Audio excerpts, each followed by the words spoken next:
Lambeth is a very unique borough. It's an inner London borough and has the inherent challenges that come with that. It's a very transient and mobile population. There's children and young people which live in high levels of deprivation and poverty. 1 in 4 children have got a special educational need. And then there's a gap between people who do well in Lambeth and people who face disadvantage throughout their lives, and very much at the heart of this is around how we can use play as a tool to engage with those underrepresented, those disadvantaged groups. Welcome to Lambeth! This is Play Pathfinder! We're one of 30 authorities across the country which have been selected as a Play Pathfinder authority.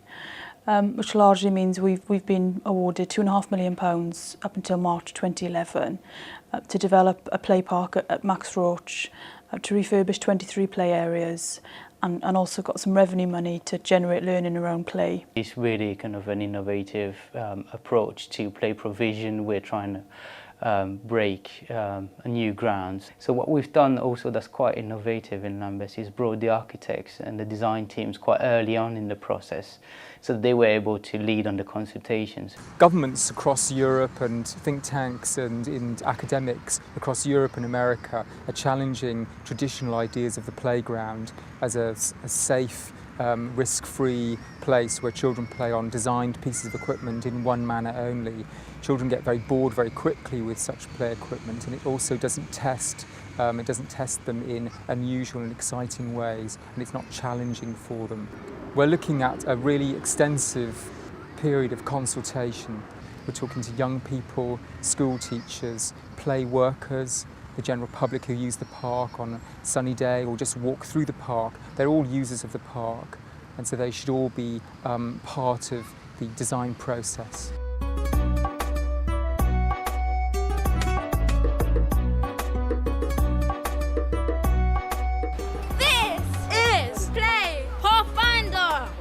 We want play, this is all I say since birth, living every day like my last day. Wondering, as I take a stroll down the pathway, I'm the kid's voice, I'm just saying what they want to say.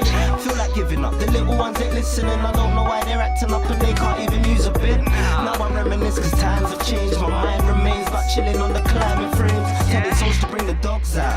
Guys hiding from them on top of the jungle gym, I'm hoping not to drop down. Yeah, I spit rapping genius, saying I'm great, I'm not feeling the Kit Kat, I just wanna take the break.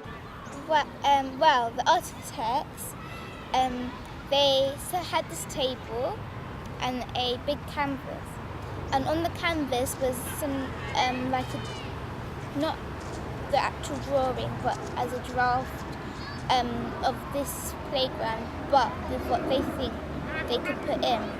Children need fresh air, and it's not just work every day, because if you work out your heart too much, then you just die, because you need some fresh air and to play. I think you should be able to be allowed to play out and stuff, but not like play out and go on the street and make trouble.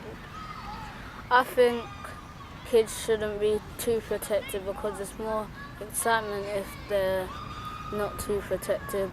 The architect said, would you like the climbing frames to be more adventurous and plant more trees, so it's like a forest and you could put tents and hammocks in there, and we said yes because it's like camping but in daytime. Need to make it a bigger space, so in the football pitch it's not people playing football and riding bikes at the same time. Yeah, I think they should have a zip wire. It would be much funner.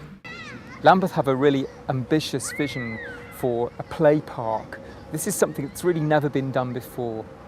Other councils across Britain are establishing their first adventure playgrounds. Lambeth have a really long history and a great deal of expertise in adventurous play through adventure playgrounds. Here they're looking to extend the very best of those ideas into a play park. I've lived in Brixton for several years, and I have my son on a Saturday, and the actual proposals from what I've seen on the board there looks quite impressive, to be honest with you. Taking away the fencing away from the playground is quite a good idea, because it takes away any kind of boundaries. I mean, we don't want any kind of massive overgrown bushes or any fences, and it makes everything a lot more kind of open plan. You know, making it a little bit, you know, diverse and different rather than your standard, you know, play area with a swing and a slide kind of thing. You know, it'd be quite good for development and quite good for variety for children. Max Roach is quite a standard park. It's lovely, but here you'll be learning through playing with natural resources such as trees, sand, water, and I think that's what's making it different. I think, you know, the variety that is being proposed would be just fantastic. I think because of the new ideas, I would definitely bring my children to the park. It's money well spent because it's investing in our children. Basically, that's how children learn, through taking risks, and the parents just have to be there to supervise them. But if you don't let them take risks, they will never learn. This is Pathfinder. Let's play! Max Roach is a key part of the Play Pathfinder project because of its location.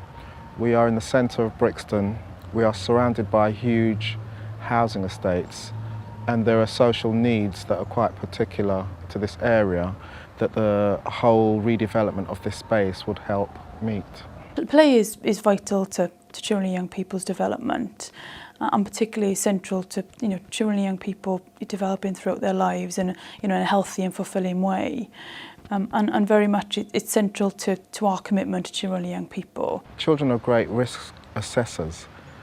Children know what is beyond them and what they are able to do. So I think that making children's play a little bit more risky is not a bad thing, because children do take risk assessments naturally before they do certain things. I think sometimes we over-protect young people. It's a long, thin park with a short edge on Brixton Road. So you walk down the street, you look in at one end, and you see very, very little. So here we are in the park, outside the Adventure Playground, and over there we've got the quite unwelcoming face of the Adventure Playground with the ball court.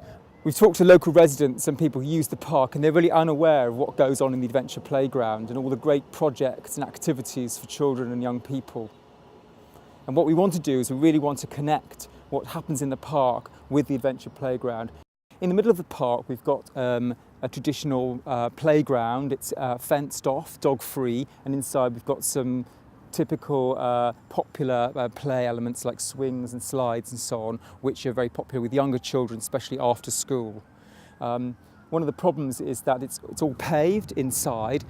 Parents have talked about how they'd like to play on the grass with their children, but they do fear that because this is a big dog walking park. It's a very popular park with dog walkers. So we're having to deal with a conflict between those two different users of the park. So currently this is the back entrance to the Adventure Playground. It's very little used. We have a ball court that blocks, if you like, the boundary between the Adventure Playground and the park. And here we have the Adventure Playground building itself. So currently children in the Adventure Playground can't see the park at all. Here we are in the Adventure Playground space. It looks a bit bare at the moment because paintings have been taken down. They're very valuable paintings because they really record past couple of decades of art projects and kind of provide a sort of lasting legacy of creative activities, in the sense that they're very important. The Adventure Playground has one very large interior space, and it's used for lots of different activities through the week. They do art and craft activities and painting, but it's all happening in one space.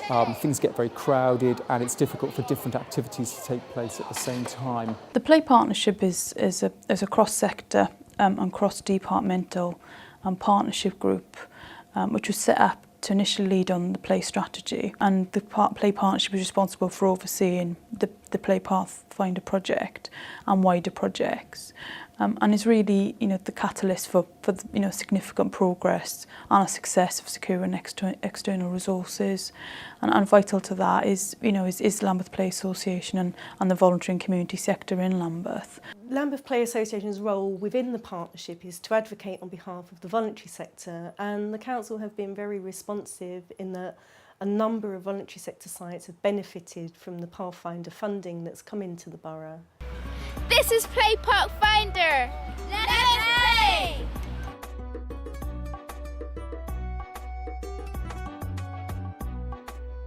The Myattsfield project is a similar project to what we've carried out across the borough, but we've had investment from the Pathfinder funding and from Lambeth Youth Opportunities Fund. And the particular remit of this project was to try and make the park more accessible for young children to use it. We train a group of young people with the aid of our play workers to run play sessions in Myattsfield Park. So we can have outside play and we can have inside play.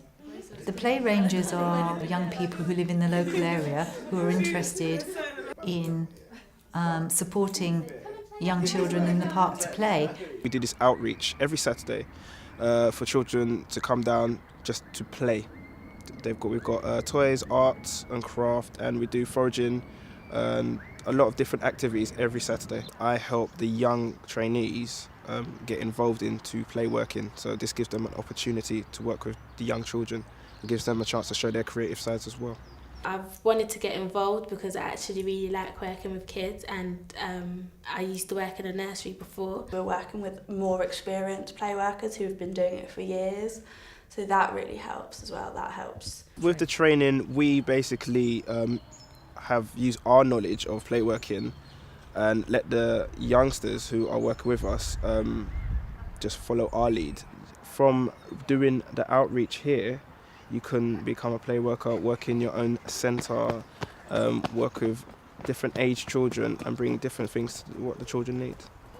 The advantages of getting involved in something like this is that you gain a lot of experience and you get to meet new people, interact with different kinds of kids and stuff. And it's not just voluntary work, you also get paid, which is very good, especially if you're in college or uni. If you like working with children, then I'd definitely recommend it. And it is definitely a really enjoyable thing to do. It's been a really good programme, I think, and I think it's been really successful. Children need a place to play. They have a right to play. It's part of development, it's part of learning, it's part of being a child, really.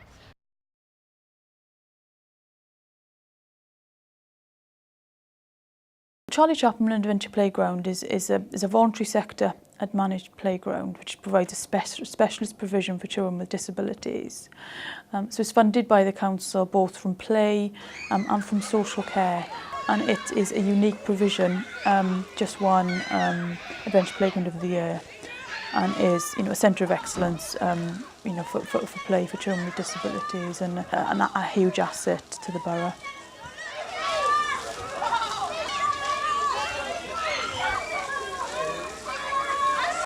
Look, I'm back, my break, that's the end of recess. I'm king of the playground like King Bob. I'm magical, you miss it if you keep your eyes shut. Kids find it astonishing the fact that I can slide up. I've got money on my mind. Keep to the top of G, you're running out of time. From the little age of 9, popping wheelies on a bike. Always playing games from 10 AM to 10 o'clock at night. At times the kids are quite hasty. Always keep telling the kids to play safe. 3 times up, I remember my name until death. It's INGENIUS. Bless.